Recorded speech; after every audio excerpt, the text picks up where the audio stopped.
The laundromat in Bridgeton buzzed under the harsh glow of fluorescent lights, the only beacon of life in the stillness of night. The town, tucked away under a blanket of stars, was quiet, too quiet. For most people, this place would go unnoticed, forgotten like the many other corners of the town that seemed frozen in time. But for Sheriff Tom Hollis, this laundromat had become a focal point, a mystery that tugged at his gut night after night. For weeks, Tom had watched her, a young black girl, barely 8 or 9 years old, appearing at the laundromat in the dead of night. She arrived quietly, always alone, always with the same small bag of clothes. It wasn't the typical sight one expected in Bridgeton, a sleepy little town where everyone knew everyone else. What was she doing there so late? Why was she always alone? Questions swirled in Tom's mind, but the biggest one was the most unsettling. Why did seeing her affect him so deeply? Tom, a man of 53, had learned to keep his emotions in check over the years. It was part of the job. But something about this girl struck a chord in him, opening old wounds he'd spent years trying to bury. 7 years ago, Tom had lost his own daughter, Emily, in a tragic car accident. Since then, he'd kept himself distant, shutting out the world, patrolling the town at night to avoid facing the sunlight that reminded him of what he had lost. But the sight of this little girl, alone and vulnerable, was breaking through the walls he had carefully constructed around his heart. He couldn't ignore it any longer. He had to know why she was there, why she kept coming back, and most importantly, if she was safe. What secret was she hiding? What pain could a child so young possibly be carrying? And why did it seem like this mystery was about to change everything for both of them? As Tom sat in his patrol car one quiet night, watching her small figure enter the laundromat once again, he made a decision. He had to find out the truth. He had to know what had brought her to this place, night after night, and why the sight of her left him feeling like something in his life was about to change forever. Tom Hollis wasn't the type to jump to conclusions. After all, years on the force had taught him to look at things from all angles, gather evidence, and think carefully before acting. But as he sat in his patrol car on the edge of Main Street, he couldn't shake the uneasy feeling gnawing at his insides. There she was again, the little girl. Small, quiet, and alone. He'd first noticed her about 2 weeks ago. It had been a typical night in Bridgeton, quiet, uneventful. He was making his usual rounds when he spotted her for the first time, slipping into the laundromat just before midnight. A tiny figure in the shadows, her small hands clutching a bulging bag of clothes, she moved with a careful deliberateness, like someone who didn't want to be seen. At first, Tom had brushed it off. Maybe she was with her parents, running late-night errands. Or maybe it was just one of those odd situations that didn't need further investigation. But as the nights passed, he kept seeing her, always alone, always at the same time. It was strange. In a town as small as Bridgeton, a child wandering around at night was enough to raise a few eyebrows. The town had its share of odd characters and small-town gossip, but it was generally a safe place. Most nights were quiet, with nothing more than a broken-down car or a noise complaint to deal with. That's why the sight of the girl nagged at Tom. It was the kind of thing that didn't belong in a town like this. One night, as he passed the laundromat again, he slowed down, squinting through the dim light spilling from its windows. There she was, standing on tiptoe to reach one of the washing machines, her small hand struggling to load the bag of clothes. Tom's cop instincts kicked in. What was a child doing out at this hour, alone, night after night? He parked across the street, watching her through the windshield. She worked with a quiet efficiency, carefully folding each item of clothing as if it were a task she'd done 1,000 times before.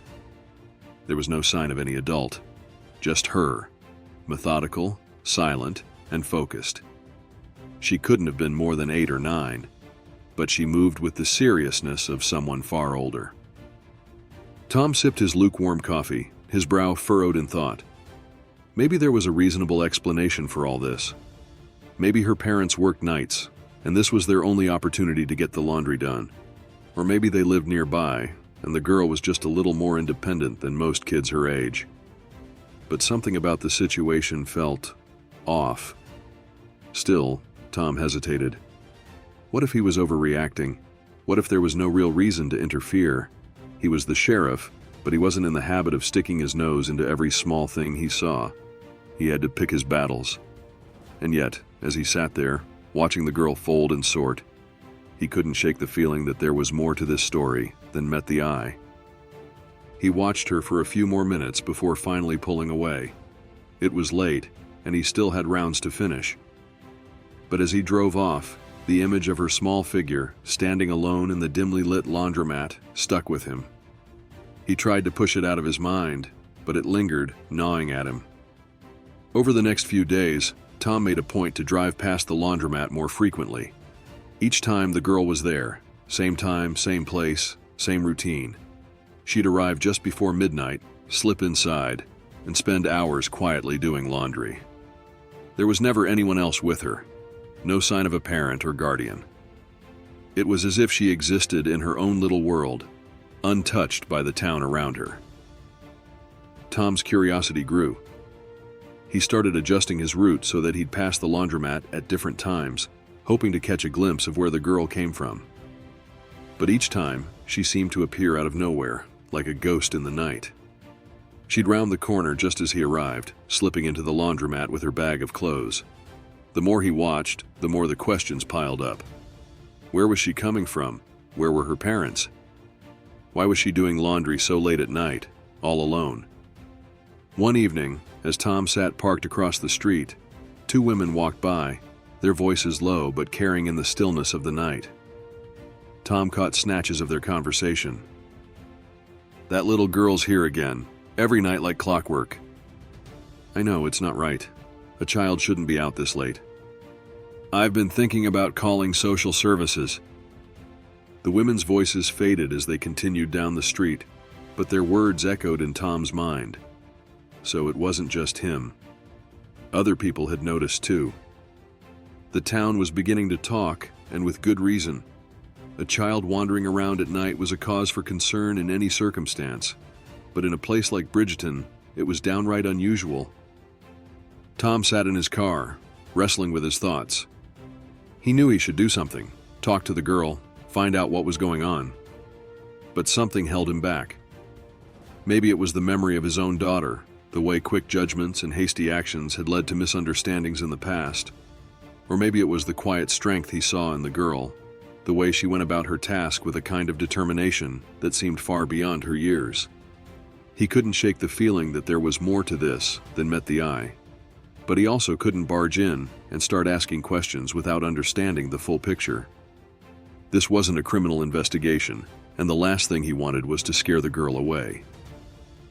No, he needed to approach this carefully, gather more information, and then decide the best course of action. But as the days went on, the uneasy feeling in Tom's gut only grew stronger. Something was wrong here. He could feel it. And whether he liked it or not, he was getting pulled deeper into the mystery of the little girl at the laundromat. On the fifth night, Tom finally admitted to himself that he couldn't ignore it any longer. He pulled his patrol car over to the side of the street, across from the laundromat, and watched as the girl made her way inside. This time he noticed things he hadn't before. The way her clothes hung loosely on her small frame, the careful way she moved, as if trying not to draw attention to herself. And then there were the quick, nervous glances she cast around before entering the building, as if she were constantly on edge, watching for something, or someone. Tom felt a tightness in his chest. This wasn't just a kid helping with the family chores. This was something else entirely. But what? As he sat there, his mind racing, he made a decision. He couldn't just stand by and do nothing anymore. It was time to step in, time to find out what was really going on with this girl. Something told him that this wasn't just a random late-night occurrence. There was a story here, a story that was about to change everything. The days turned into weeks, and the little girl became a fixture of Tom's nightly patrols. Each night, without fail, she appeared like clockwork, just before midnight. quietly slipping into the laundromat with her small bag of clothes. At first, Tom had convinced himself that it was probably nothing. There had to be a simple explanation, some family situation he didn't understand. But as time passed and the girl continued to show up alone, he couldn't shake the feeling that something wasn't right. He'd started watching her more closely, his cop instincts sharpening with each passing night. There was something methodical about the way she moved, the way she went about her tasks inside the laundromat. Tom had seen kids help with chores before, but this was different. The girl didn't fidget or act bored like most kids would. She worked with a sense of purpose, her small hands moving quickly as she sorted clothes, loaded the washing machines, and folded each item with a care that seemed unusual for someone her age. The other thing that bothered Tom was her appearance. Her clothes, while clean, were worn and slightly too big for her, like hand-me-downs she hadn't quite grown into yet. She always wore the same faded blue jacket, no matter the weather. And her shoes were scuffed and a little too small, the kind of thing you'd notice only if you were really paying attention. The more he watched, the more Tom's concern deepened. There was no sign of a parent or guardian, no one who seemed to be looking out for her. One evening, as Tom watched the girl through the large windows of the laundromat, he noticed something else. Something subtle, but telling. The way she looked around before entering the building, her eyes darting back and forth, scanning the street. It was the kind of behavior he'd seen before in people trying to avoid attention, people who had something to hide. But what could a child possibly be hiding? Tom couldn't ignore it any longer. This wasn't just a kid doing laundry. There was something more going on, something that gnawed at him every time he saw her. He felt an obligation, not just as the town sheriff, but as someone who'd once been a father, to find out what was really happening. The town, small as it was, had started to notice too. Bridgeton wasn't the kind of place where people kept to themselves. It was a town where everyone knew everyone else's business, for better or worse. And lately the girl at the laundromat had become a topic of whispered conversations. Tom overheard more than one resident express their concern. Some wondered aloud who the girl was, where she came from, and why she was always alone at such a late hour. A few even suggested that someone should call social services. It wasn't right, they said, for a child to be wandering around in the middle of the night with no adult supervision. But no one had taken action, not yet at least. The whispers were growing louder, though, and Tom knew it was only a matter of time before someone did something. The question was, what would that something be? And would it help the girl or make things worse? Tom felt the weight of responsibility pressing down on him. He couldn't just sit back and let the town's gossip machine make decisions for him. If there was one thing he'd learned in his years as sheriff, it was that things weren't always what they seemed. Jumping to conclusions, especially when children were involved, could lead to more harm than good. He'd seen it happen before, and he wasn't about to let it happen again. Still, the more Tom observed, the more his unease grew. The girl's routine was unchanging. She arrived just before midnight, stayed for several hours, and then disappeared back into the night. He never saw where she came from, and he never saw where she went. It was like she existed in a bubble, her world confined to the laundromat's four walls. One night, determined to get a better sense of what was going on, Tom parked his patrol car further down the street, out of sight, and waited. He watched the clock on his dashboard tick closer to midnight, his heart pounding a little faster than usual. Right on cue, the girl appeared, walking around the corner with her small bag in hand. She slipped into the laundromat without a second glance. Tom got out of his car and slowly crossed the street, his footsteps nearly silent on the pavement.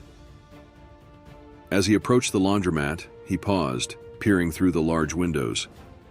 Inside, the girl was busy sorting clothes, her back to him.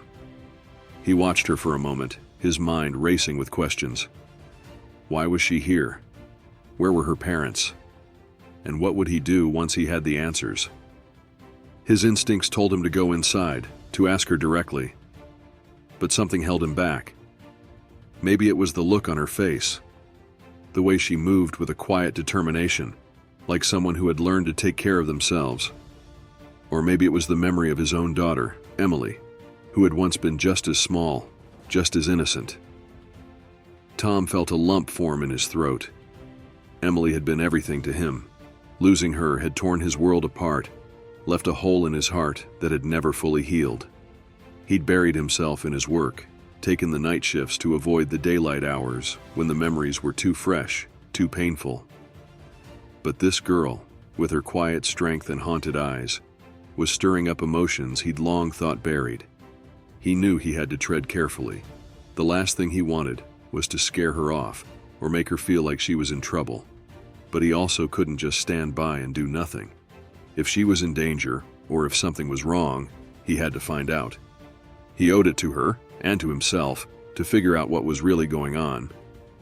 As Tom stood there, debating his next move, the laundromat door swung open, and the girl stepped out. She didn't see him at first, her eyes downcast, as she adjusted the bag on her shoulder. But when she looked up and saw him standing there, she froze. For a moment, they just stared at each other, Tom, with his heart in his throat, and the girl, with a look of surprise and fear in her eyes.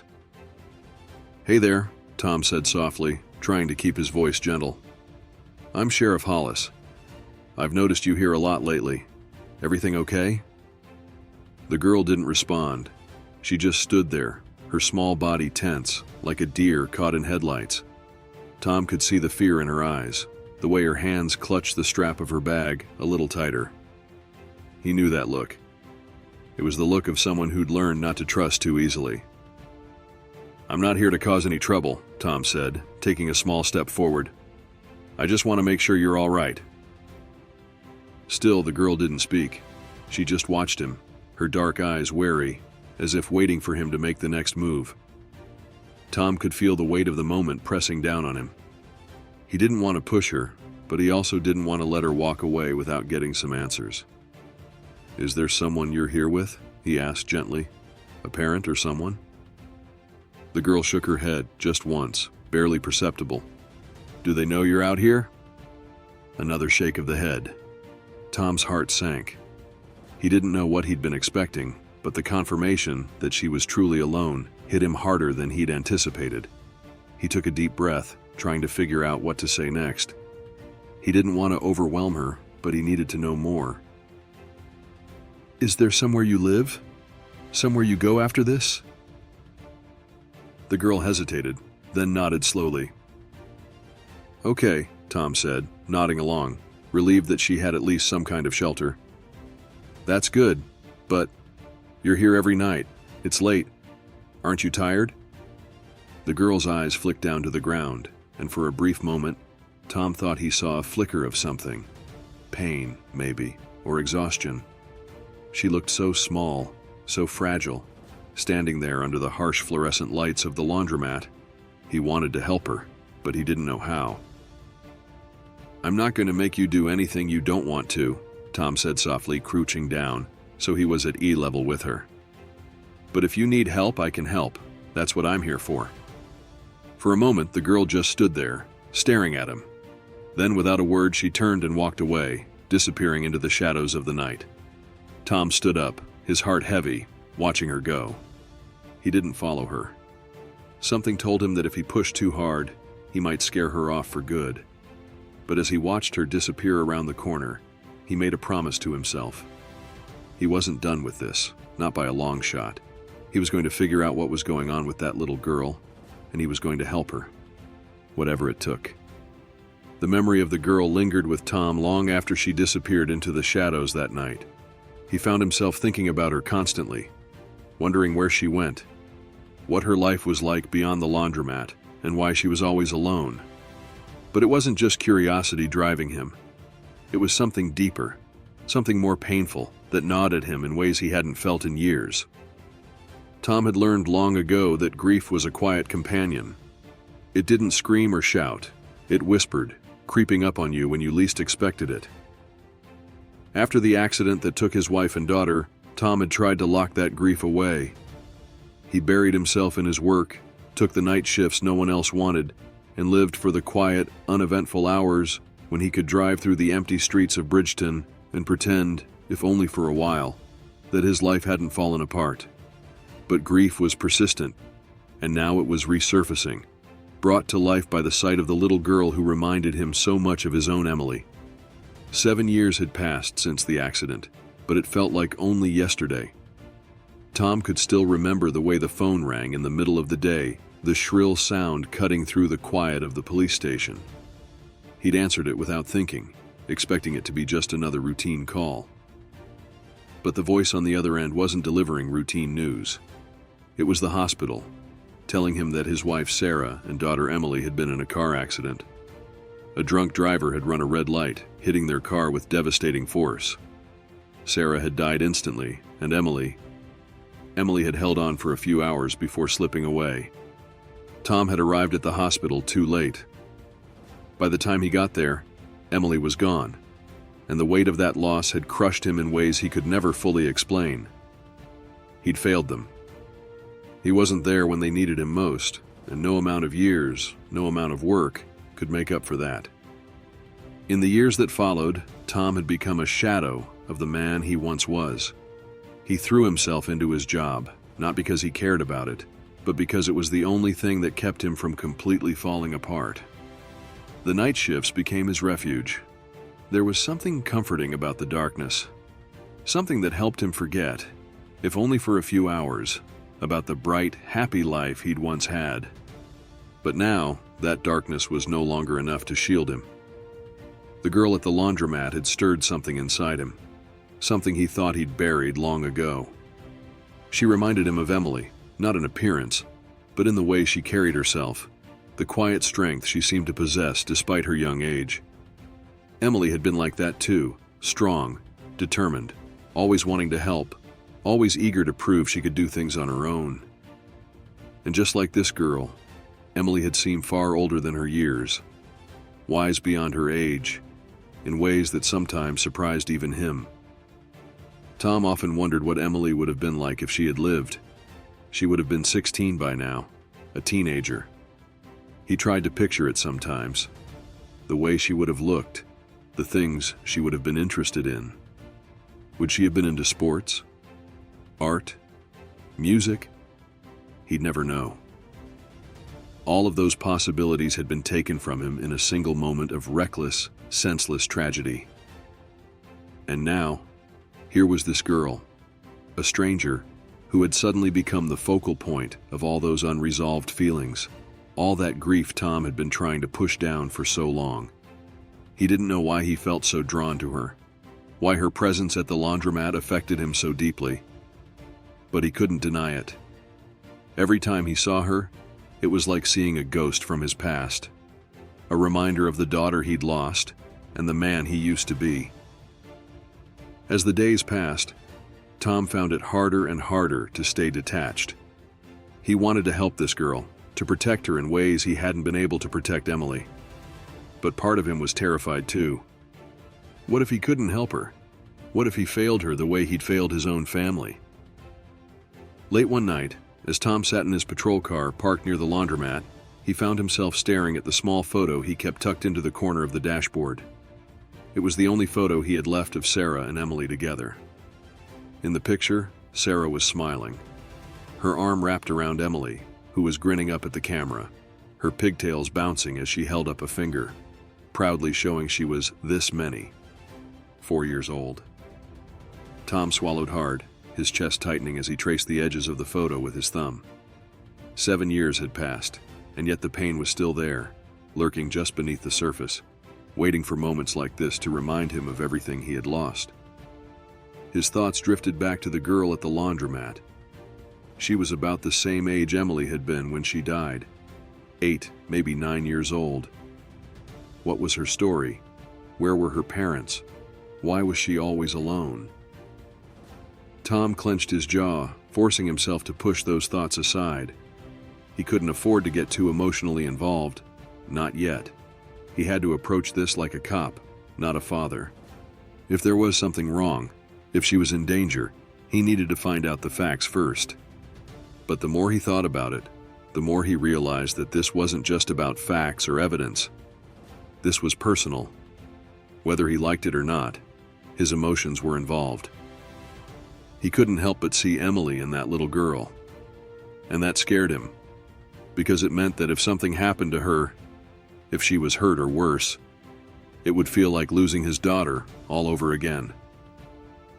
That night, Tom made a decision. He couldn't keep sitting back, waiting for someone else to step in. He needed to take action. The next time he saw the girl, he would talk to her, really talk to her, and find out what was going on. He owed it to her. And maybe, just maybe, he owed it to Emily too.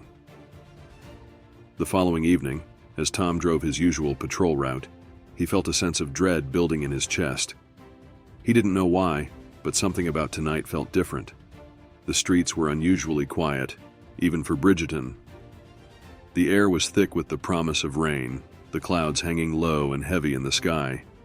It was the kind of night that made everything feel a little more tense, a little more uncertain. Tom slowed as he approached the laundromat, his eyes scanning the sidewalk for any sign of the girl. But she wasn't there. He checked the clock. 11:45 p.m., just a little earlier than her usual time. He pulled over and waited, his fingers tapping impatiently on the steering wheel. Midnight came and went, still no sign of her. Tom's unease deepened. She had never missed a night before, not once.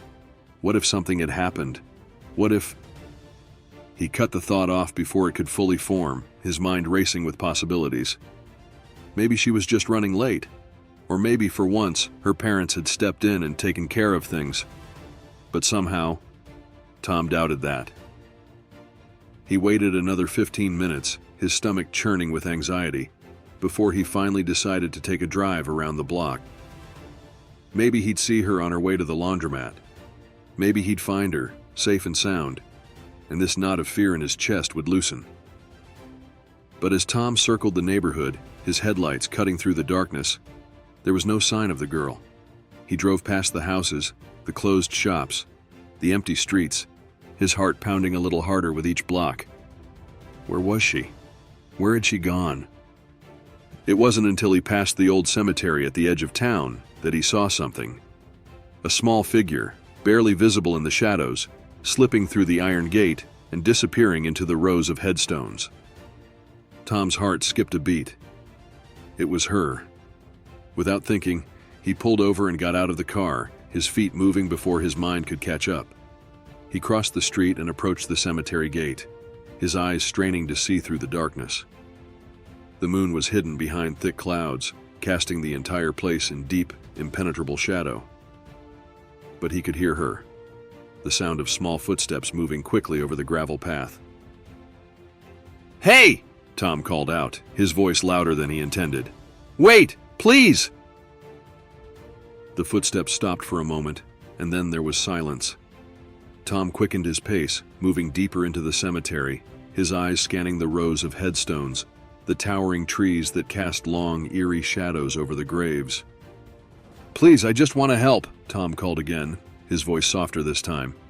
He rounded a corner and saw her, standing in front of a small, weathered headstone, her back to him. Her shoulders were hunched, her head bowed, as if she were trying to disappear into the ground. Tom slowed his approach, his heart breaking at the sight of her. She looked so small, so lost, standing there in the middle of the cemetery. He couldn't imagine what had brought her here, but whatever it wasn't something any child should have to face alone. "Hey," Tom said gently, stopping a few feet away from her. "It's okay. I'm not here to hurt you." The girl didn't move. She just stood there, staring at the headstone in front of her, silent and still. Tom took a deep breath, unsure of what to say next. He didn't want to push her, but he needed to know what was going on. "I know you've been coming to the laundromat every night," he said softly. "I've seen you there. I just want to make sure you're all right. Are you okay?" For a long moment, the girl didn't respond. Then finally she spoke, her voice so quiet that Tom had to strain to hear her. "She's gone," the girl whispered, her voice thick with emotion. "She's gone, and I don't know what to do." Tom's heart sank as he realized what she was saying. Whoever she was talking about, her mother, her guardian, was gone. She was alone, and that changed everything. Tom stood frozen for a moment, the girl's words echoing in his mind. She's gone. Those two words seemed to hang in the air, heavy with grief, and Tom felt a familiar pang of loss that he hadn't felt in years.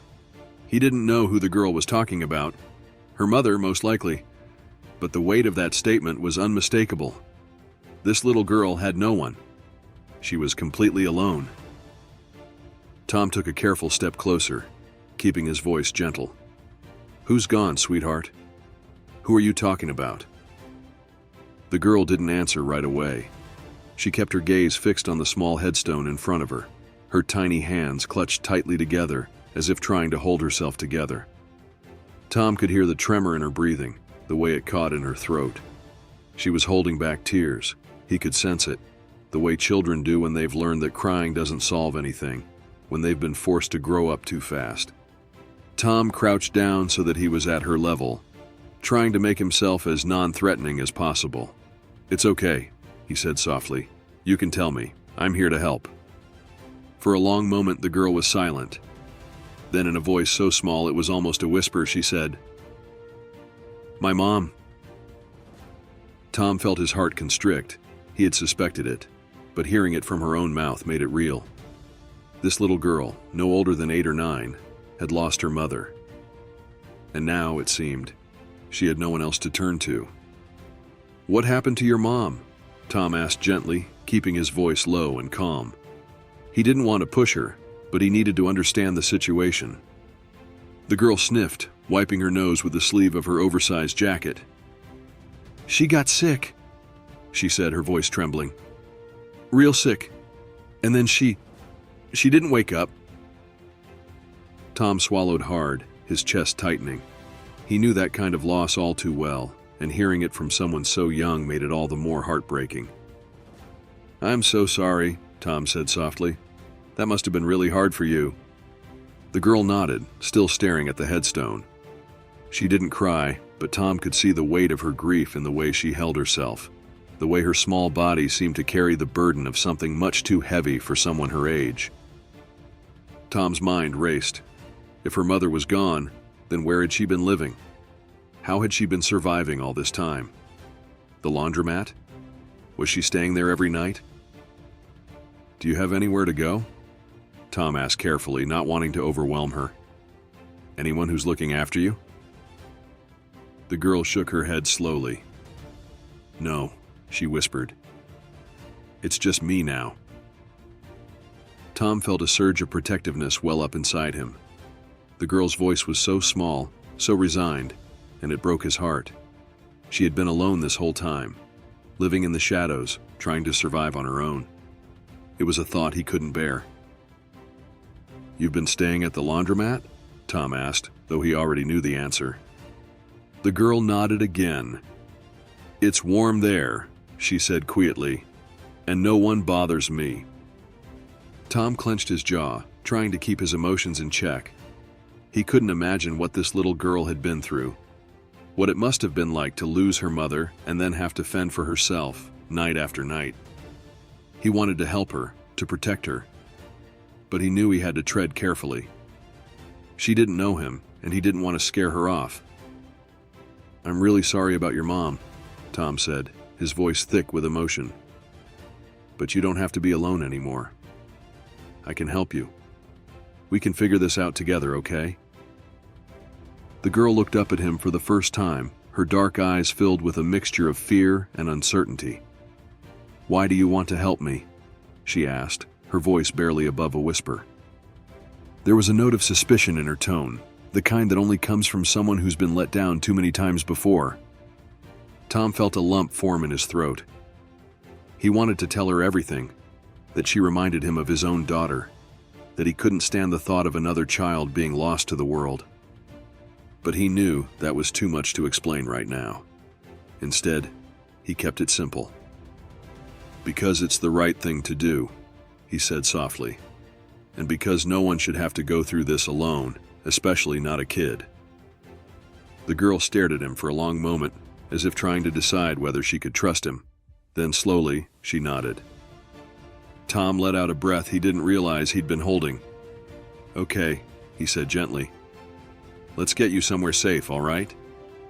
He stood up and offered his hand to her. For a moment the girl hesitated, her eyes flicking between his outstretched hand and the headstone in front of her. Then with a small shaky breath, she reached out and took his hand. Tom felt a wave of relief wash over him. It was a small gesture, but it meant everything. It meant that she was willing to trust him, at least a little bit, and that was the first step toward getting her the help she needed. Together, they walked out of the cemetery, the girl's small hand gripping Tom's tightly. As they approached his patrol car, Tom could feel the weight of the night lifting, just a little. He didn't know what the future held for this girl. There were so many questions still unanswered. But he knew one thing for certain. She wouldn't have to face it alone. Tom opened the passenger door and helped the girl into the car, wrapping his jacket around her shoulders to keep her warm. As he got into the driver's seat, he glanced at her in the rearview mirror. She was staring out the window, her expression blank, but Tom could see the exhaustion in her eyes. She had been running on empty for a long time. "Do you have a name?" Tom asked as he started the engine, keeping his tone light. For a moment, the girl didn't answer. Then, in a voice so soft it was almost lost in the hum of the engine, she said, "Imani." Tom smiled, though it was tinged with sadness. "That's a beautiful name, Imani," he said. "I'm Tom. Sheriff Hollis, actually, but you can just call me Tom." Imani didn't respond, but Tom didn't mind. He knew it would take time for her to open up. She had been through so much, and trust wasn't something that came easily in her situation. As they drove toward the police station, Tom's mind raced with the next steps. He would have to contact Child Protective Services, of course, and get Imani placed somewhere safe. But the thought of handing her over to strangers made his stomach churn. She had been through so much already, and he didn't want her to feel abandoned again. For now, though, his priority was making sure she was warm, fed, and safe. They could figure out the rest later. When they arrived at the station, Tom led Imani inside, keeping a reassuring hand on her shoulder. The station was quiet at this hour, with only a few officers milling around, and Tom was grateful for the calm. He didn't want Imani to feel overwhelmed by too many people. He took her into his office, where he kept a small stash of snacks and blankets for long shifts. He handed her a granola bar and a bottle of water, watching as she unwrapped the bar with slow, deliberate movements. "You must be hungry," Tom said, keeping his voice gentle. Imani nodded, taking a small bite. Tom could see how tired she was, how the exhaustion seemed to weigh her down. She was trying to stay strong, but he could tell she was close to her limit. "You don't have to stay awake," Tom said softly, pulling a blanket from the closet and draping it over her shoulders. "You can rest if you want. You're safe here." Imani looked up at him, her eyes wide and uncertain, but after a moment she nodded again. She curled up on the small couch in Tom's office, the blanket pulled tightly around her, and within minutes she was asleep. Tom watched her for a long time, his heart heavy with a mixture of sorrow and determination. He didn't know what the next few days would bring, but one thing was clear. Imani needed someone to fight for her, someone who wouldn't let her slip through the cracks. And Tom knew, in his heart, that he was that someone.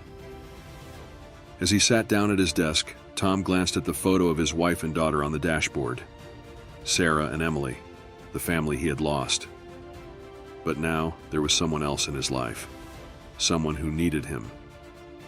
And for the first time in years, Tom felt a spark of purpose. He couldn't change the past. He couldn't bring his family back. But maybe, just maybe, he could make a difference for Imani. The next day, Tom couldn't get Imani's story out of his mind. After dropping her off with Child Protective Services, he felt a deep sense of unease. He had done the right thing, hadn't he? He had followed protocol, ensured she was placed somewhere safe, but the image of her sleeping on his office couch, wrapped up in that blanket, lingered in his mind. Something about the whole situation still didn't sit right with him. He'd seen kids go through the system before, and while CPS was supposed to protect children, it didn't always work the way it should. Imani had been through enough, losing her mother, fending for herself in a laundromat, and the thought of her being shuffled between strangers made his stomach churn. Tom knew he had to dig deeper. He couldn't let it go until he fully understood what had led Imani to that laundromat, alone, night after night. There were still too many unanswered questions. Why hadn't anyone reported her missing? Where was the rest of her family? Was there more to this story than what Imani had told him? Determined to get answers, Tom decided to start where it had all begun, the laundromat. He parked across the street and sat in his patrol car for a few minutes, staring at the building. It looked so ordinary, just a rundown 24-hour laundromat that most people passed by without a second glance. But for Imani, it had become a refuge, a place to hide. Tom stepped out of his car and crossed the street. The bell above the door chimed as he entered, the harsh fluorescent lights casting a dull glow over the rows of machines. The place was empty, save for the rhythmic hum of the dryers. He walked slowly through the aisles, his mind racing with questions. This was where Imani had spent her nights, folding clothes, waiting for the laundry to finish. It seemed so mundane, yet it was the only place she felt safe. Tom tried to imagine what it must have been like for her, alone, scared, with nowhere else to go. The thought made his chest tighten. He approached the counter where the laundromat's night attendant usually sat. An older man with graying hair and a weary expression sat behind the counter, flipping through a newspaper. He glanced up as Tom approached. "Can I help you, Sheriff?" the man asked, his voice gruff but not unfriendly. Tom nodded, leaning against the counter.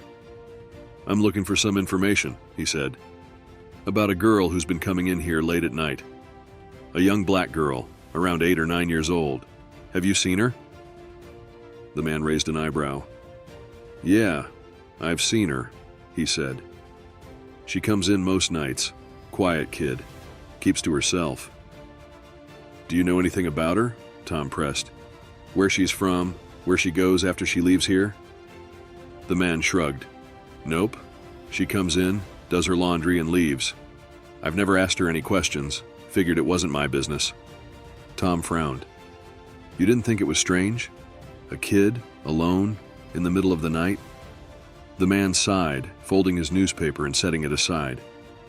"Look, Sheriff, I've seen all kinds of people come through here. Some of them got stories you wouldn't believe. That girl, she didn't bother nobody. Seemed like she was just trying to get by. I didn't want to make things harder for her." Tom nodded, understanding the man's perspective, but it still didn't sit right with him. Imani shouldn't have had to just get by. She should have been home with a family that cared for her. And yet, somehow, she had slipped through the cracks. "Do you know where she went when she left?" Tom asked, though he already suspected the answer. The man shook his head. "Nah, she always left by herself, real quiet-like. Sometimes she'd be here for hours, sometimes just long enough to get her laundry done. But she never said much." Tom thanked the man and left the laundromat, feeling more unsettled than before. He still didn't have the answers he needed. If Imani had been coming to the laundromat every night, then where had she been going during the day? How long had she been living like this? And why hadn't anyone noticed? As he drove through the streets of Bridgeton, Tom found himself thinking about the town, how small it was, how close-knit. People noticed things here. They noticed when someone was new in town, when someone's car broke down, or when a neighbor hadn't been seen for a few days. So how had Imani managed to slip under the radar? How had no one realized that a little girl was living on her own? Tom decided to visit the apartment complex near the laundromat. It was an old building, a bit run down, but a lot of families lived there. Maybe someone had seen Imani, or maybe they knew more about her situation. He parked his car out front and walked up to the first door, knocking lightly. An elderly woman answered, her face lined with age but her eyes sharp. "Can I help you, Sheriff?" she asked, peering up at him curiously. Tom smiled politely. "I'm just trying to get some information," he said. "There's a young girl who's been spending a lot of time at the laundromat nearby. I was wondering if you might have seen her or know anything about her." The woman's brow furrowed. A girl, you say? Can't say I've seen anyone like that around here. But then again, I don't go out much after dark. You might want to ask Mrs. Johnson upstairs. She's got a good view of the laundromat from her window. Tom thanked the woman and headed upstairs, knocking on the door she'd pointed out. A few moments later, an elderly woman with a kind face and silver hair opened the door. "Mrs. Johnson?" Tom asked. "That's me," she said with a smile. "What can I do for you, Sheriff?" "I'm trying to get some information about a young girl who's been spending time at the laundromat across the street," Tom explained. "She's been there most nights, and I was wondering if you'd seen her." Mrs. Johnson's face softened with concern. "Oh, that poor little thing," she said, shaking her head. "I've seen her, yes. She's always there so late. I don't know why. I've even tried talking to her once or twice, offering her something to eat, but she's a shy one. Never says much." Tom's heart sank. Imani had been noticed by people, but no one had been able to reach her. She had been living in plain sight, but still somehow invisible. "Do you know where she lives?" Tom asked. Mrs. Johnson hesitated, then shook her head. "I don't, I'm afraid. I assumed she lived nearby, but I never saw her go in or out of any of the apartments. She just seemed to appear, and then she'd disappear just as quickly." Tom nodded, thanking her for her time. As he left the building, a knot of frustration tightened in his chest. Imani had been living on the fringes, unnoticed, unprotected, and there were still too many gaps in her story. Later that evening, Tom returned to the police station, his mind still racing with questions. He sat at his desk, pulling up records on his computer, trying to find any information about Imani or her family. But as the hours ticked by, he came up empty. There was no record of her in the local school system, no mention of her mother in any recent medical or employment records. It was as if they had simply vanished. Tom rubbed his temples, feeling the weight of the situation pressing down on him. How had this happened? How had a little girl like Imani slipped through the cracks for so long? And more importantly, what was he going to do about it? The answer, Tom realized, was simple. He couldn't let her go back to the shadows. He had to make sure she was safe, that she was cared for. He couldn't let her be forgotten. Not again. The next day, Tom paid another visit to Child Protective Services. He sat across from Monica Dawson, the caseworker assigned to Imani's case, his face lined with worry. "I can't stop thinking about her," Tom admitted, his voice strained. "Imani, she's been through so much, and I don't know if handing her off to the system is the right thing." Monica looked at him sympathetically. "I understand your concerns, Sheriff, but Imani is in good hands now. We're doing everything we can to find her a stable home." Tom nodded, but the words didn't ease the knot in his chest. He knew the system well enough to know that stable wasn't always guaranteed. Kids like Imani, who had already fallen through the cracks, often struggled to find the stability they needed. And the thought of her being passed from one temporary home to another, without anyone really knowing her or caring for her, made him sick to his stomach. "Is there any way?" Tom hesitated, unsure if he was crossing a line. "Is there any way I can help? Beyond just being the one who found her, I mean." Monica raised an eyebrow. "What are you suggesting, Sheriff?" Tom took a deep breath, his heart pounding in his chest. He hadn't fully thought this through, but the idea had been forming in the back of his mind ever since he found Imani asleep on his couch. "I want to foster her," Tom said, his voice firm. "I want to take care of her." Monica blinked in surprise. "That's a big decision," she said slowly. "Fostering is a long-term commitment, Sheriff, and given your history—" "I know," Tom interrupted, his voice thick with emotion. "I know I've got my own demons to deal with, but I can't stand the thought of her going through this alone. I can help her. I need to help her." Monica studied him for a long moment, her eyes softening with understanding. "All right," she said finally. "We can start the process, but you need to understand, it won't be easy. and it won't happen overnight. Tom nodded, relief flooding through him.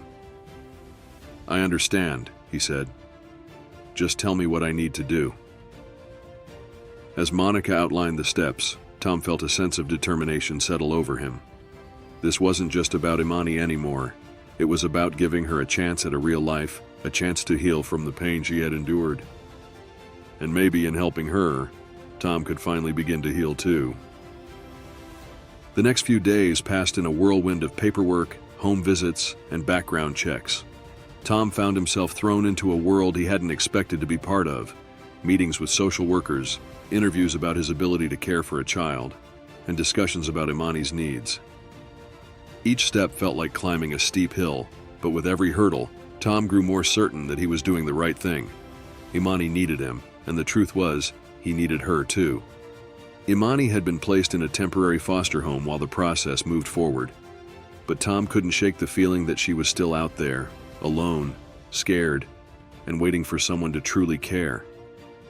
He visited her as often as he could, stopping by to check on her and bring her small gifts, a stuffed animal, a new jacket, a coloring book. Each time, he hoped it would help her feel a little more secure, a little more like she belonged somewhere. But Imani was quiet during these visits. She accepted his gifts with a polite nod or a small smile, but she rarely spoke. And when she did, her answers were short and guarded. Tom understood why. Trust wasn't something you gave easily when the world had already let you down so many times. It was during one of these visits that something finally changed. Tom had arrived at the foster home late in the afternoon, a soft knock on the door announcing his presence. Imani's temporary foster mother, a kind woman named Mrs. Harris, greeted him warmly. "She's in the backyard," Mrs. Harris said, nodding toward the back of the house. "She's been quiet today, but I think she'll be glad to see you." Tom thanked her and made his way through the house and out into the yard. He spotted Imani right away, sitting cross-legged on the grass, her back to him as she stared at the sky.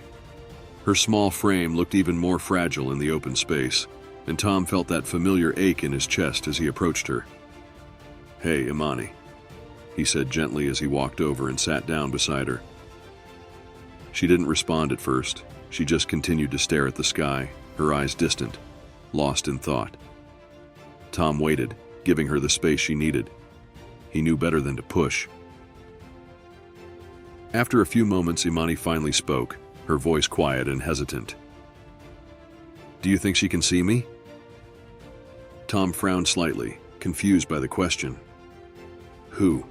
he asked softly. Imani's eyes flicked over to him, then back to the sky.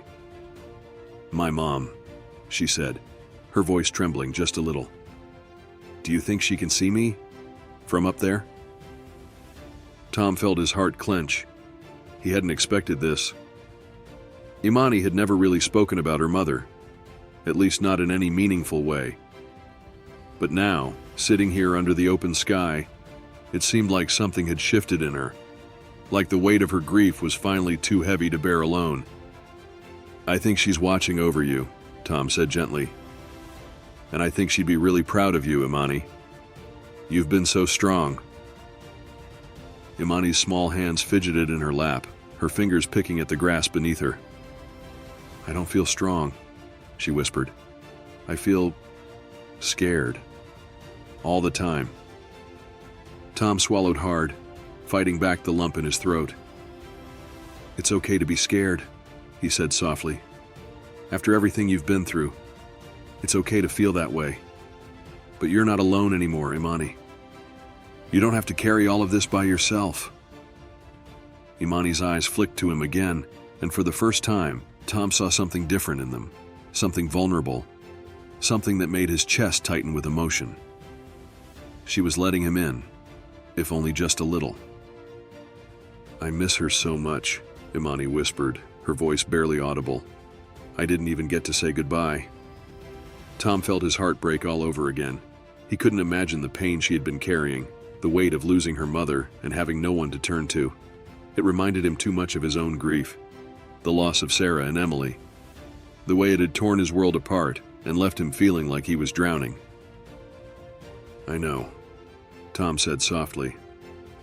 "I know how hard it is, and I'm so sorry you had to go through that." For a long moment they sat there in silence, the only sound the gentle rustle of the wind through the trees. Tom didn't push her to say more. He just sat with her, letting her know that he was there, that she wasn't alone anymore. And then, slowly, Imani shifted closer to him. It was a small movement, barely noticeable, but it meant everything. She was letting him in, trusting him with a piece of her pain. Tom took a deep breath, feeling the weight of the moment settle over him. He hadn't expected to feel this way. Not so soon, not so deeply. But he realized in that instant just how much Imani meant to him. She wasn't just a girl he had found at a laundromat.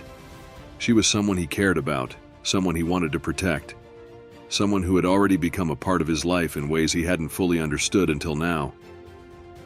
"You don't have to say goodbye," Tom said softly. "Not really. Your mom will always be a part of you, and you can keep her with you in your heart, wherever you go." Imani didn't say anything, but Tom saw the way her small body seemed to relax just a little, the tension easing from her shoulders. After a few moments, Tom reached into his pocket and pulled out a small silver locket. He had bought it earlier that week, unsure if he'd have the chance to give it to her. Now, though, it seemed like the right time. "I got this for you," he said, holding it out to her. "It's a locket. You can put a picture of your mom in it if you want. That way you'll always have her close to you." Imani stared at the locket for a moment, her eyes wide with surprise. Then, slowly, she reached out and took it, her small fingers wrapping around the delicate chain. "Thank you," she whispered, her voice thick with emotion. Tom smiled softly, his heart swelling with a mix of sadness and hope. This was just the beginning. There was still so much for Imani to work through, so much healing that needed to happen. But for the first time, Tom felt like they were making progress. She was letting him in, piece by piece, and he knew that was the first step toward helping her heal. As they sat there in the quiet of the backyard, Tom felt a sense of peace that he hadn't felt in years. He hadn't been able to save his own family, but maybe, just maybe, he could save Imani. And in doing so, maybe he could save himself too. Imani held the locket close to her chest, her eyes distant but no longer filled with the same fear and uncertainty that had haunted her for so long. Tom could see the change in her, the way she was starting to believe that maybe, just maybe, she wasn't alone anymore. And for the first time in a long time, Tom felt like he wasn't alone either. The days following Imani's emotional breakthrough were filled with a new sense of purpose for Tom. He had always known that taking care of Imani wouldn't be easy, that there would be challenges, emotional hurdles, and a long road to healing. But now, after seeing her begin to trust him, after witnessing her vulnerability, Tom was more determined than ever to step up and give her the stability she needed. He'd spent years running from the pain of his own loss, burying himself in work and avoiding the daylight that reminded him of everything he'd lost. But now, caring for Imani had reignited something inside him, a sense of responsibility, a desire to protect, and a need to make up for the past, even if only in part. The paperwork for fostering Imani had been initiated, and Tom was in constant communication with Monica Dawson, the caseworker handling Imani's case. Every time Tom spoke with Monica, he could hear the same cautious optimism in her voice, a reminder that fostering was a long, complicated process and that nothing was guaranteed. But Tom didn't care how difficult it was going to be. He was committed. Imani needed him, and he wasn't about to let her fall through the cracks again. One evening, as Tom sat in his living room, reviewing some of the documents he needed to complete, his phone buzzed. It was a text from Monica. "Monica, good news.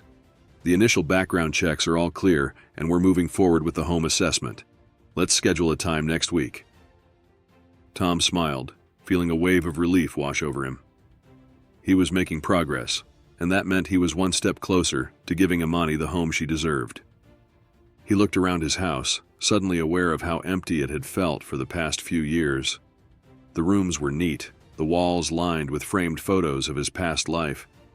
pictures of Sarah and Emily, reminders of the family he had lost. But now, for the first time in a long time, Tom felt like this house could become a home again. Imani's presence had already begun to fill the spaces that had once seemed so hollow, and the thought of her living there, of having a place where she could feel safe and loved, gave him hope. As the week progressed, Tom prepared for the home visit with a mixture of nervousness and excitement. He cleaned the house from top to bottom, making sure everything was in order. He stocked the kitchen with food he knew Imani liked, and even bought a few more toys and books to make her feel more at home. He wanted everything to be perfect. This visit was more than just a formality. It was the next step toward officially becoming Imani's guardian. The day of the home assessment arrived, and Tom found himself pacing the living room, his nerves getting the better of him. He had faced down criminals, broken up fights, and handled emergencies. But this felt different. It felt personal. And in a way, it was the most important thing he'd done in years. When the doorbell rang, Tom took a deep breath and opened the door to find Monica standing there with a clipboard in hand and a warm smile on her face. "Sheriff Hollis," Monica greeted him, stepping inside. "Thanks for having me." "Please call me Tom," he said, trying to keep his voice steady. "And thank you for coming." Monica smiled and glanced around the house. "Looks like you've been busy," she said, noting the freshly cleaned floors and the carefully arranged living room. "Everything looks great." Tom felt a surge of relief at her words. "I just want to make sure everything's ready for Imani," he said, leading her through the house. "I want her to feel like this is her home." Monica nodded, taking notes as they walked.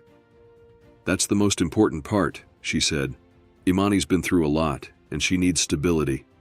A home where she feels safe, where she knows she belongs. That's what will make the difference." Tom showed her the room he had set up for Imani, a cozy space with a bed covered in a butterfly-patterned comforter and a bookshelf filled with children's books. He had painted the walls a soft shade of yellow, a color that Imani had mentioned reminded her of sunshine. As Monica inspected the room, Tom could see the approval in her expression. "This is wonderful," Monica said. "It's clear you've put a lot of thought into making her feel comfortable." Tom smiled, but his heart was still pounding in his chest. "I just want to give her a place where she feels safe," he said quietly. "Somewhere she knows she doesn't have to be scared anymore." Monica's eyes softened, and she nodded. "I think you're doing a great job, Tom. Imani is lucky to have someone who cares so much."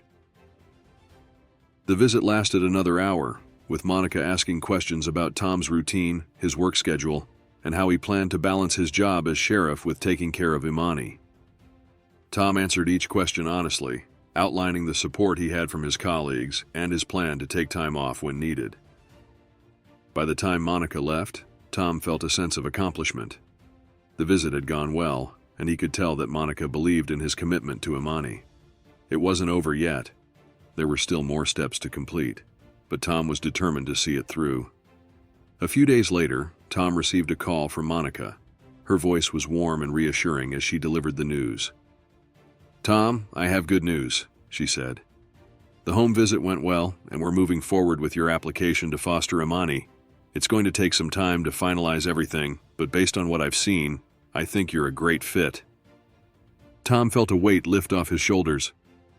"Thank you," he said, his voice filled with emotion.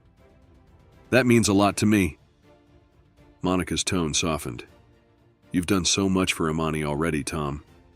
And I know this isn't easy, but it's clear that you care about her. That's what matters most." After the call, Tom sat down on the couch, letting the news sink in. He was officially on the path to becoming Imani's foster parent, and while there were still hurdles to cross, the thought of her living with him, of her finally having a place to call home, filled him with hope. That evening, Tom visited Imani at her foster home, eager to share the news with her. When he arrived, Mrs. Harris welcomed him with a kind smile, leading him to the backyard where Imani was playing with a few toys. Imani looked up as Tom approached, her eyes brightening when she saw him. "Hi, Tom," she said softly, her voice shy but warm.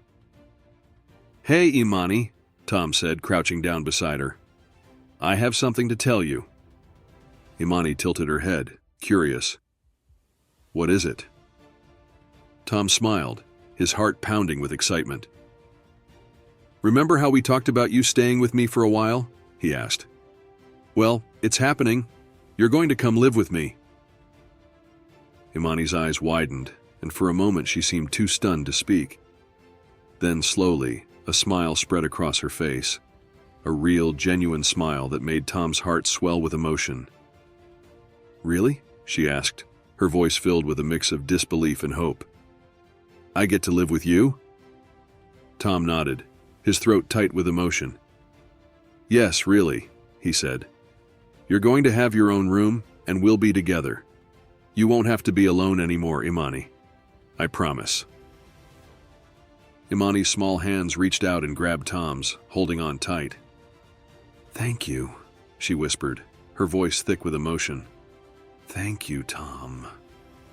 Tom squeezed her hands gently, his heart full. "You're welcome, Imani," he said softly. "We're going to make this work. You're safe now." As they sat together in the backyard, Tom felt a sense of peace he hadn't felt in years. For the first time in a long time, he wasn't just a man haunted by his past. He was someone with a future that included Imani. And for both of them, it was the beginning of something new, something filled with hope. The weeks that followed were a blur of activity, filled with paperwork, home visits, and meetings with lawyers and social workers. Tom had always known that the process of fostering and adopting Imani wouldn't be easy, but the reality of it was more overwhelming than he had anticipated. There were so many forms to sign, so many legal hoops to jump through, and at times, it felt like the system was working against him rather than helping him provide a stable home for Imani. But Tom didn't waver. Every meeting, every document, every delay only strengthened his resolve.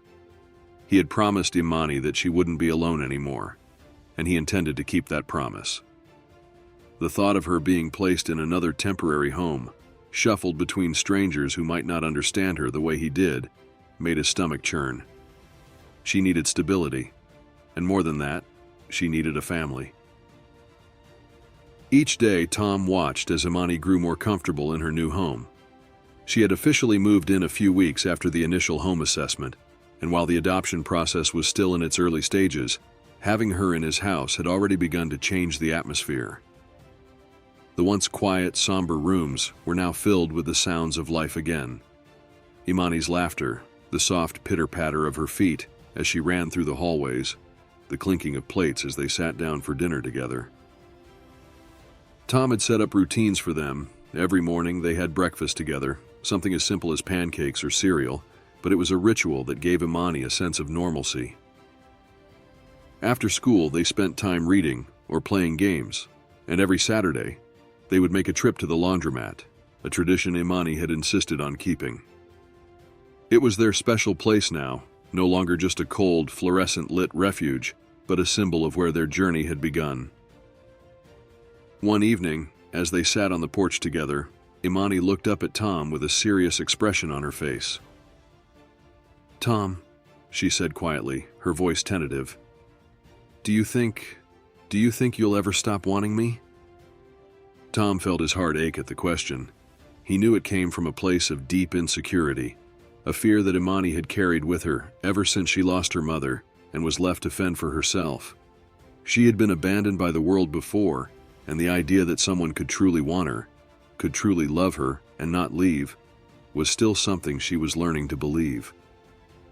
Tom turned to her, his expression soft but firm. "Imani," he said gently, "I will never stop wanting you. You're part of my family now, and that's forever. I'm not going anywhere." Imani looked down at her hands, her fingers nervously fidgeting with the hem of her shirt. "But what if I mess up? What if I'm not what you wanted?" Tom shook his head, his heart breaking a little more with each word. "Imani, there's nothing you could do to change how I feel about you. I don't expect you to be perfect. You don't have to be anything other than who you are. and who you are is enough." Imani's eyes welled up with tears, but she quickly wiped them away, her small shoulders trembling slightly. "Okay," she whispered. "I'll try to believe that." Tom reached out and gently pulled her into a hug. She was still learning how to trust, how to believe that this was real, and Tom knew it would take time. But he was patient. He wasn't going to rush her. He would be there, every step of the way, helping her understand that she was safe, that she was wanted, that she was loved. The months passed, and slowly but surely, the adoption process moved forward. Tom had passed every background check, every home assessment, and every interview. Imani was thriving in her new home. Her grades were improving, she was making friends at school, and she was beginning to come out of her shell more and more. But Tom knew the final step was still ahead of them, the court hearing that would make the adoption official. The day of the adoption hearing finally arrived. Tom had spent the morning preparing, making sure that Imani felt comfortable and ready for what was to come. She was nervous. Tom could see it in the way she fidgeted with her clothes, in the way her hands trembled slightly as she tied her shoes. But he had reassured her, over and over again, that everything would be okay. This was just a formality. They were already a family in his heart, and soon it would be official in the eyes of the law too. They arrived at the courthouse hand in hand. Imani was quiet, her dark eyes scanning the unfamiliar surroundings with a mixture of anxiety and curiosity. Tom knelt down beside her, giving her a reassuring smile. "You ready?" he asked gently. Imani nodded, though her nervousness was still evident. "What if the judge says no?" she whispered, her voice filled with uncertainty. Tom's heart ached at the question, but he shook his head firmly. "The judge isn't going to say no," he said softly. "We've done everything right, and no matter what, I'm not going anywhere. We're in this together." Inside the courtroom, the atmosphere was formal but warm. The judge, an older woman with kind eyes, smiled at them as they entered. Tom and Imani sat side by side, their hands tightly clasped together as they listened to the proceedings. Monica Dawson was there too, speaking on their behalf, outlining the details of Tom's application and Imani's situation. The judge listened carefully, nodding at the appropriate moments, and when Monica had finished, she turned her attention to Tom and Imani.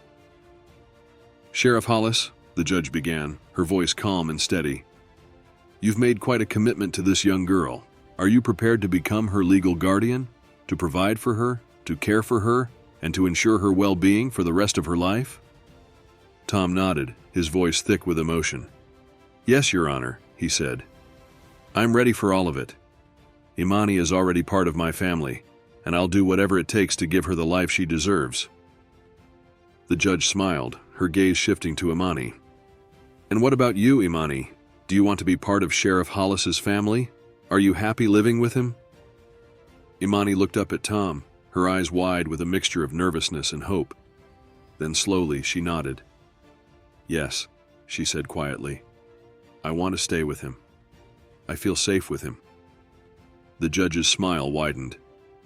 "Well then, I see no reason not to approve this adoption," she said, her voice warm. "Congratulations, Sheriff Hollis. Imani is now officially your daughter." Tom felt a rush of relief and joy wash over him, his heart swelling with emotion. He looked down at Imani, who was staring up at him with a mixture of disbelief and happiness. For a moment, it didn't feel real. But then, slowly, a smile spread across Imani's face, and Tom knew that everything they had gone through, all the struggles, all the waiting, had been worth it. "We did it," Tom whispered, pulling Imani into a hug. "We're a family." Imani hugged him back, her small arms wrapped tightly around his neck. "Thank you," she whispered. "Thank you for not giving up on me." Tom held her close, his heart full. "I'll never give up on you, Imani," he said softly. "Not ever." As they left the courthouse, the sun shining brightly overhead, Tom felt a sense of peace that he hadn't experienced in years. He had lost so much in the past, but now, He had gained something just as precious: someone to love, someone to protect, and a future filled with hope. And for the first time in a long time, Tom knew that everything was going to be okay. The adoption had been finalized, and with it came a sense of peace that Tom hadn't known in years. For the first time since the accident that had taken Sarah and Emily, Tom felt like his life had direction again. Imani wasn't just a girl he had helped. She was his daughter now, in every sense of the word. And as they began their new life together, Tom realized that in saving Imani, he had also saved himself. Life settled into a new routine, one that felt natural, like they had always been a family. Imani thrived in her new home, the shadow of her past slowly lifting as she grew more confident, more at ease. Her laughter filled the house, her curiosity about the world shining through in the way she asked questions about everything, from the stars in the sky to the stories in her books. Every Saturday, they still visited the laundromat together. It wasn't about the laundry anymore. Tom had a perfectly good washer and dryer at home, but the laundromat had become a special place for them. It was a reminder of where their journey had started, a symbol of how far they had come. On one such Saturday, as they sat on the familiar bench, watching the clothes spin in the machines, Imani turned to Tom with a thoughtful expression on her face. "Tom?" she asked softly, still calling him by his first name, though he had told her she could call him Dad whenever she was ready. "Yeah, sweetheart," Tom replied, looking down at her with a smile. Imani hesitated for a moment, then asked, "Do you ever think about your first family? Your wife and Emily?" Tom felt a familiar ache in his chest, but it was no longer the sharp, overwhelming grief that had once consumed him. It was a gentler sadness now, softened by time and by the love he had found in Imani. "Every day," Tom said honestly. "I miss them. I'll always miss them. But having you in my life, it's helped. You've helped." Imani looked up at him, her dark eyes wide with understanding. "I think about my mom every day too," she said quietly. "But it's different now. It doesn't hurt as much." Tom nodded, his heart swelling with pride at how far she had come. "That's because you're healing, Imani," he said gently. "We both are." Imani smiled, a soft, sad smile that spoke of the wisdom she had gained in her young life. "Do you think they're watching us? My mom and your family?" Tom looked out the window at the bright afternoon sunlight streaming through the laundromat's windows, casting a warm glow over the room. "I think so," he said softly. "I think they'd be proud of us." Imani nodded, her smile growing a little brighter. "I hope so." As the clothes finished their cycle and the hum of the machines quieted, Tom and Imani gathered their things and headed out into the sunshine. They didn't talk much as they walked down the street, but the silence between them was comfortable, filled with the unspoken understanding that they were no longer alone in the world. That evening, as they sat on the porch together, watching the sun set over the quiet town, Imani turned to Tom with a question she had clearly been holding on to for a while.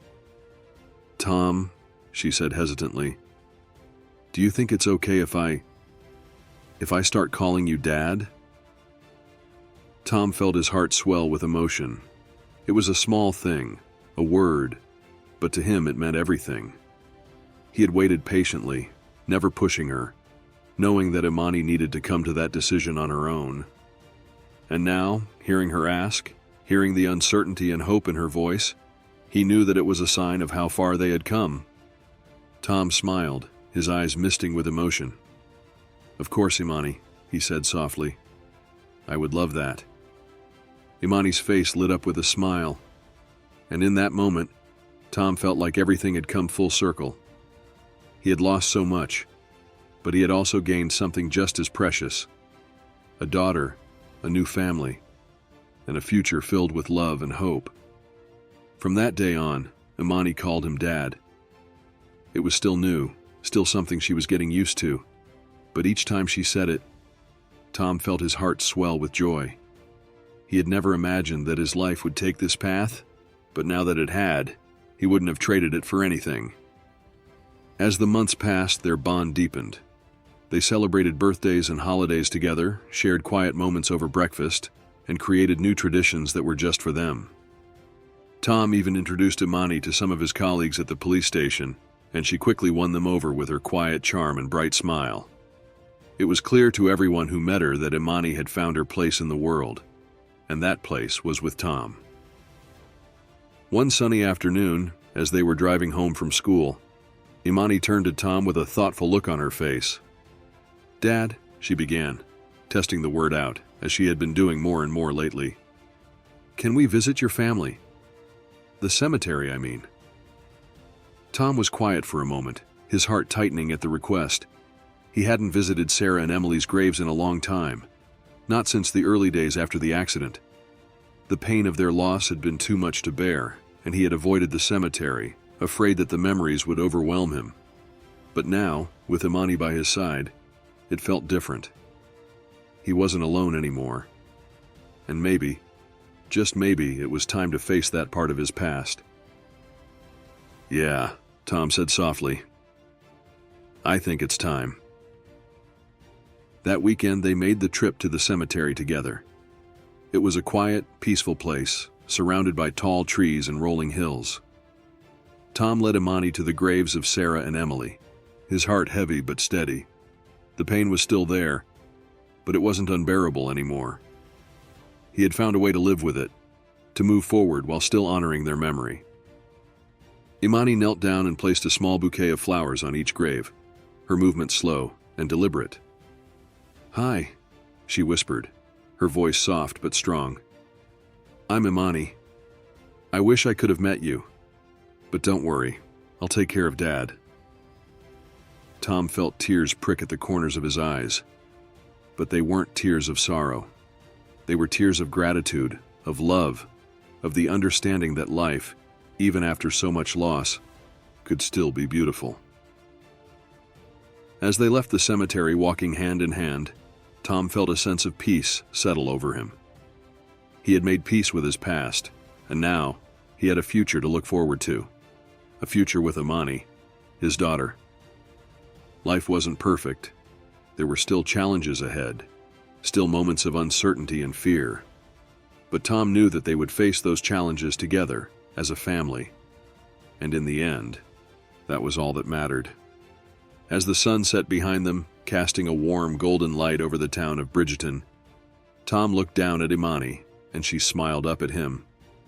"Thank you, Dad," she said softly, "for everything." Tom smiled, his heart full.